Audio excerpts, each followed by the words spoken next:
أشعار المهندس خالد حسين طه. عايز أقول لك يا ابني، عايز أقول لك يا ابني إن مفيش حد مهم. الدنيا دي زبالة وانت فيها بتلم. عجيبة انك فاكر انك راجل مهم، والحقيقة انك زايل والدنيا ما بتهم.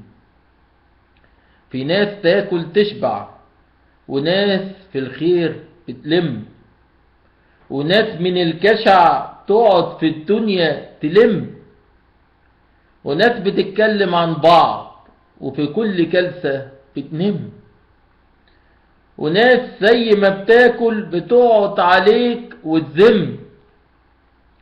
يا ابني خليك فاكر ان الجنة هي المهم، خليك لربك شاكر وهو عندك المهم.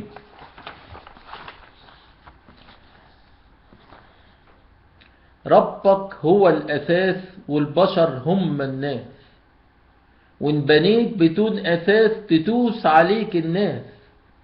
يعني الخير لما تعمله يعيش بدون مساس، كسر الخير ثابت وفروعه بتسقي الناس، وتيجي يوم الآخرة تلاقي نفسك محتاس، وتدور على كل الناس حتى أبوك وأمك يقولوا